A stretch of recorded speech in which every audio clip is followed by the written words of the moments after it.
have, forgive me, I don't know how else to describe him, but he's a player based here in England, plays for the BlackStars. One of two O'Brunis we have in the BlackStars currently. Okay, one is Kevin. I'm sure you have an idea who I'm talking about now. The other person is KwasiAppiah. That's me. Do you agree you're O'Bruni? Aye, that's what they call me, so it's the one. Kwasi, thanks so much for your time. Thanks for coming. No thanks problem. for the effort. Thanks for everything. You're welcome. Tell me now. Obviously, it's all football, but is that really it? I mean, how did it start, first of all? Well, obviously as a kid growing up, I enjoyed playing football in school with my friends and stuff like that. So as I got older, obviously it then progressed into something more serious. Going through college, studying and playing football as well. Yeah, I then obviously progressed into the professional game. So here I am now, but it's been a long journey. I know it's been a long journey. But was it always football you wanted to do, or you had other plans? Well, to be honest, as a kid, again, I mean, I just enjoyed playing football. So it wasn't necessarily, you know, from a child thinking, I want to be a footballer, but it just so happened that it's fallen into place, and that was obviously God's destiny for me. Obviously, nothing like football, nothing like music, nothing like Well, singing. there's obviously a lot of other things that I was interested in. Like? But yeah, like music, as you said, dancing, even like arts and drawing and yeah, things like that. Oh, so you do graffiti? I wouldn't say I do graffiti, no, because graffiti is not the in thing. So no, I didn't do graffiti, but obviously in school I enjoyed drawing pictures and creating things through sort of yeah, my creative ideas and my design technology classes and stuff like that. So yeah, I enjoyed other things other than football, but again, ultimately it came down to that was the best suit for me. Great, and you've enjoyed it ever since, I guess. Of course, obviously. I've loved every day of it, you know, and I've still got a long way to go in my career, so I've got many more happy days to come. I'm looking forward to seeing all those happy days. Yeah, but Kwasi, can you just take me through your professional career? Well, I first started out at a club called Ebbsfleet, who were playing in the 5th tier of English football. They were a professional outfit, full-time team. I started in the youth team there and then progressed into the first team. Made my debut as a teenager for them, and then I got interest from other professional teams, and then I moved on to Peterborough, whereby I had a few loan spells when I was there and sort of just learnt my football knowledge and just gained a lot of experience from that part of my career. I left there and then actually fell out of the professional game and went to semi-professional. Any problem? Any reason for that? I don't know. I wouldn't say there was a problem. It was more so, as I said, growing up as a kid, it was obviously that enjoyment I had of football which drove me really. And then going into the professional game at that level, when I moved on to Peterborough, it was all a new experience to me. So you start figuring out things that are related to football that you had no idea about, and you didn't realise how much of an effect that has on the game. So it was just, I would say it was a learning experience for me. Good. Because some people say you only get one chance, but I didn't feel that was my chance. That was more my education. So that's kind of how that ended up. And then leaving there, as I said, I went into semi-professional, which is where I had a great time. I was only there shortly at Margate. I was there maybe 4 months. I think I signed in August and I left in January. Scored nearly 40 goals in that time. So which obviously, in 4 months? Yeah, so that attracted a lot of interest from more professional clubs. And then Crystal Palace came calling. So they bought me from Margate and I've been there ever since. Okay. Now, I went through your profile a little bit, just a little bit. Okay. And you seem to have had more short stints with clubs than you have had long stints. 16 clubs in from about 2008 to 2015. Would you also describe that all those as learning curves, or? Definitely. As I mentioned, I mean, where I came out of the professional game with that piece of experience from Peterborough, I didn't actually fulfill the amount of education I felt I needed in football to make it to the next level. So when I did join Crystal Palace, I did play in the championship. I made my debut for them and so on and so forth. But there was obviously spells whereby I hadn't had that professional experience. So that was what I used loads of loan spells for, to gain experience in football and just get a better understanding of the game before, you know, people assume that you're ready for that level of football, Championship, Premier League level. So, I mean, everybody goes through it, you know, whether it be academy or whether it be going out on loan. You have to build that football education before you just get thrown into the mix. So, obviously. Yeah, that was part of my journey. But so how's the journey so far? Do you think you still have something to learn? Are you fully fledged? I mean, no, I wouldn't say I'm a full package at the minute. I've still got a bit of learning to do, mainly on the international stage because you know, I've made a few appearances now for Ghana. So 6. Yeah. That's where I'm looking to sort of excel my education to that level, and then that can obviously prepare you for the Premier League and other heights like that. So, I mean, yeah, I've not finished my learning experience at all. Good. Now, talking about the BlackStars, I mean, you had the chance you were eligible actually for England and for Ghana, but you chose Ghana over England. You want to tell me why? The main influence in my football career was my father. Wow. My father's obviously Ghanaian. My mum's English. So for me, it made no sense whatsoever to choose anything other than the BlackStars. So that was where my decision lied. And ever since then, I mean, the decision was made a long time ago, but you know, the actual fact of it actually coming true was another side of it. So when the call did come, it was a no-brainer, so easy decision for me. I see. Good. Now, you were called officially in 2014, and then you played, I mean, you made your debut in 2014. 2015, you were in the AFCON squad. You played and you scored against South Africa, I guess. No, it was Guinea. You scored against Guinea I made my debut in a quarterfinal, right? Yeah, exactly. Tell me, what was the feeling like then? Wow. That is like the best feeling ever. You know, to score for your nation like that, it's just a real proud moment. And you know, when you think about all the hardship you've gone through throughout your career, and you get to that stage and you play so well and you score and your team wins and you progress through a tournament, you know, with all them players around you and taking in that whole experience was just amazing. Amazing. Best part of my career. Best part of it? Yeah, without a doubt. Great. Now, again, talking about the BlackStars, you didn't have much of a problem, if even you did at all. I doubt you even had any problem integrating yourself. I mean, your integration was so easy. Yeah, it's weird because, I mean, I don't know, I just clicked with certain players and that just made the integration quite easy. The players are very warm and welcoming, and it just made the transition from sort of being on the outside to the inside quite easy, because obviously going into an international setup from where I come from, it was obviously going to be hard, but the players welcomed me and made the transition smooth, so it was nice. Any friends you have in the BlackStars? Friends? Yeah, They're all my friends. Oh, that's the kind of question is that? They're all my friends. They're my teammates, and I hope to see them soon. I know they're all your friends, but obviously you can tell me that. Well, there's obviously ones I speak to more regularly than others, if that's what you're asking. Yes. So, yeah, mainly Jonathan Mensah I speak to quite a lot. Good, close friend of mine. We're like family, so I speak to him quite often.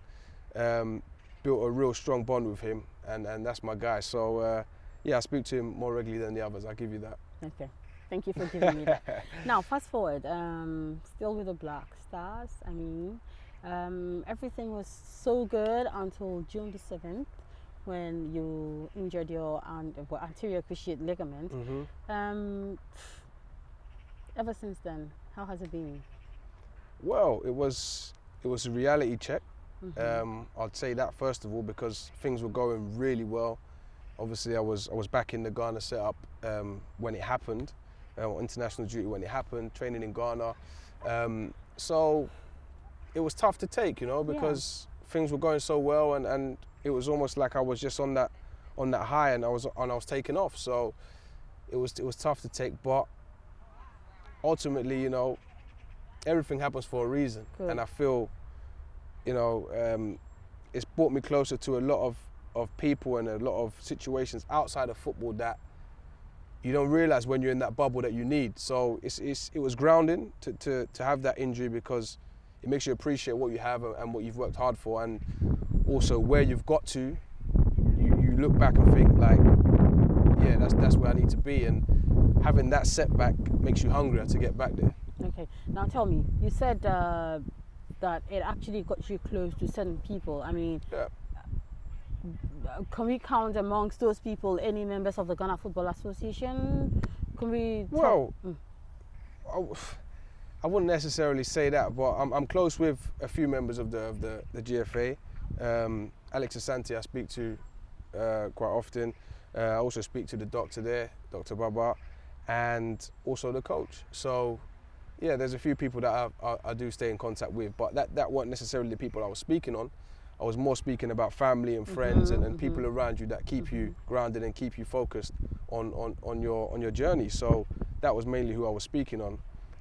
But yeah, I do also speak to the GFA from time to time. Good. And you're talking about the BlackStars team doctor. I mean, he calls to check on you? Yeah, we've and the physios as well. We've had conversations throughout my rehab, just checking up on how I'm doing and when I'll be back playing and how things are. And yeah, they've been fine with everything. Talking about that one, so what kind of response do you give them? I mean, I want to know how things are with you right now with your injury, your recovery, your rehab. I'm back fit now. I'm probably going to play my first game in the next few weeks and then see where that takes me. It's been a long time out, over a year. How many? Over a year, yeah. Yeah, over a year now. Because as you said, it happened in 2015. Yeah, yep. in June 2015. So it's been a year out, but throughout that year, it's given me time to work on a lot of things that you sometimes neglect through playing every week. So being in the gym, focusing on different areas of your physical attributes and stuff like that helps you grow as a player as well. So it's been refreshing because it gives you that bit more hunger and that bit more determination to get back to where you were. So yeah. Okay, now I know obviously this is going to be a tricky question, but I still need to ask it anyway. Funding for your treatment, your rehab and all, where's it coming from? Well, that kind of stuff's done through medical insurance that I have with my club. Here? Yeah. So yeah, it's done through the club's medical insurance. Okay. That's how it's facilitated. Right, so I'm happy to hear that your recovery is coming up pretty good in the next few weeks. Yeah, I'll be back. I'll be back. Okay, so I know you're with Crystal Palace now, but I mean, how has the relationship been ever since your injury? I know they give you time to recover, but I mean, is everything smooth with you and Crystal Palace? Yeah, well, they've been very helpful throughout my operation, even from day one, from my operation to my rehab, everything. They've looked after me very well, so I could never complain about how I've been treated there. They've been first class with me. I work mainly with a physio there, Alex Manos, who's been superb. Looked after me right the way through my rehab, and yeah, I can't complain whatsoever about the treatment I've had. Okay, so coming back to play in the next few weeks, are we seeing you in the shirt or the jersey of Crystal Palace? Yeah. That's when I'll have to start my first game. I'll have to start, whether it be a reserve match or a friendly match or something like that, just to, find my feet again. But beyond that, I'm not sure where the future lies. So we'll see. I certainly want to know about that. Well, I don't know myself, so we'll see. Are you sure? Players never ever know what their future looks like. How come? It's just you. No. It's football. It's football. Ever... It's football. Unfortunately, football. Anything can change if the window's open and. But if you had a chance to choose where you want to go, I mean. I will stay where I am. Obviously, Crystal Palace is my club. You can't speculate like that. No. But yeah, I mean, we'll see. We'll see what happens. You mean something is gonna happen? No, I mean I'm gonna play in my team. That's what I'm gonna do. So I'm gonna fight for my team and then see what happens beyond that. Okay. Now I asked you this question about your relationship with Crystal Palace because way back in Ghana was where I heard that you had been told to look for a new club. That is news to me. So maybe you know something I don't know. That came as a shock to me. Yeah, exactly. The more reason why I had to chase you. Well, that's something that I'm totally unaware of. So as far as I'm aware, I'm here and I'm at Crystal Palace. And so you're enjoying life there. I'm enjoying. Well, once I get back playing full time, I'll be enjoying life. Definitely. I really wished I had the remote to that. I'll just fast forward it to When? Well, it's not far now, so a few weeks and we'll be back. Few weeks. Yeah. Okay, that's great. Let's still stay within, not Crystal Palace, but in the EPL. Obviously, you have some Ghanaian players, friends, teammates playing here. Jeffrey Schlupp, Daniel Amate, who you haven't played with before in the national team. Amate, yeah, I played with him in AFCON. You play with him in AFCON? Yeah. Okay. And then there's also Andre Ayew, Jordan Ayew. Yes, I mean, okay, so Jordan Ayew now is in the championship, but for those who are still in the EPL, I mean, what kind of influence are they bringing? Well, I mean, obviously, African players are now ever present in the Premier League. You know, some of the biggest transfers are commanded by African players now, and Jordan and Andre were doing very well in France, and that's obviously what caught the Premier League club's attention, and that's why they're here now. And as you can see, they did well in the Premier League. Then they just moved into a new club just now, and commanding another high fee, as I said. So, the Premier League is obviously where these guys are willing to test their attributes, and it's one of the best leagues in the world. So I don't blame them. Okay, but you expect more Ghanaians to come into the EPL? Yeah, why not? Why not? Yeah, I would have thought so. Okay. Because I mean, as I said, there's players who are playing in Europe that are probably destined for the Premier League. So I'm sure at some point they'll be here. Which team is winning the EPL this season? Wow. I know on hindsight that you support Arsenal. Exactly. But you and I know that. Yeah, you and I know that that's not happened for a while. But having said that, it's going to be even more competitive this year. Last year for me, no, I don't believe Leicester will do it again. Why? Because last year it was like other teams were sleeping when they were picking up 3 points. So this year, we've got new managers coming in. Pep's obviously at Man City, Mourinho's at Man United. So Manchester is on fire right now. You've got the new manager at Chelsea, Conte is there. So, these managers are experienced, and they're going to bring the best out of the players they have in their team. So outside of those three, I can't see it being anyone other than those three. So no smaller clubs? No, that won't happen for a while. West Ham? No, that ain't going to happen. No chance. No chance. I promise you. That ain't going to happen. That's the same thing we said last season. No, that was not the same thing. Nowhere. No, it wasn't out of nowhere. It was not out of nowhere. The other teams were just Leicester sleeping. were up there for a while, and everyone was saying in a minute the wheels are gonna fall off, and then they're gonna fold. But they just kept going strong and strong and strong, and they won it. And full credit to them, because they picked up the points when it was time, and they went to work when it was time to really go hard. So, as I said, the other teams, I don't know what was going on, but it was just, that was random. But fair play to them, because you don't win the Premier League if you're no good. So, yeah, definitely. well done. All right. So now tell me, 26 years old. I think that you can. Well, I don't have the key to that, but I hope that you'll be able to play to like your 40, 45, maybe like Ryan Giggs. Wow. Yeah. That would be good. That would be good. I want to see that. I believe my late entrance into the professional game will make me get the rest of the years at the end. So that's how I think it's going to turn out. And I'll still have the hunger at that age. So if someone's willing to put me in the team, I'm sure I'll be able to score goals at that age as well. I hope that happens. But Thank you. I mean, afterwards, what would you want to do with yourself? Well, it depends how well football goes from now until the end of my career. But whether it be something football related or not, I haven't 100% figured that out yet. But I do study also. I study accounting. So that's something I'll look into after football as well. Accounting? Which you may not have known. But yeah, so... Don't worry, I'll come looking for you. So I'm studying accounting, yeah. So that may be something I'll look into after football as well. And yeah, I'm just sort of gaining education whilst I'm still playing, and then see what avenue I decide beyond football. Okay. No coaching courses afterwards? No. Yeah, well, I don't see why not. I mean, that's part of education as well. So whether it be me going into football doing coaching or me doing something else unfootball related, we'll soon see. But I'm building all the knowledge I can and the education I can whilst I'm playing. So it makes the transition a lot easier. I am inspired. Okay, so for you're waiting for a few weeks to get back onto the football field. What are the targets you've set for yourself? Obviously, it's just the beginning of the season, so there's still a long way to go.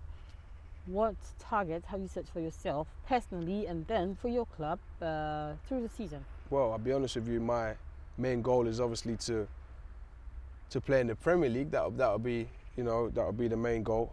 Beyond that is obviously playing for Ghana and international friendlies and qualifiers coming up. Lots of them. Yeah, so that's my main focus really, getting fit and strong and showing the manager what I'm able to do now. And yeah, hopefully break into the Premier League squad and also back into the Ghana team. Okay. Because AFCON is around the corner. I know, just January. And we all know how that last one went.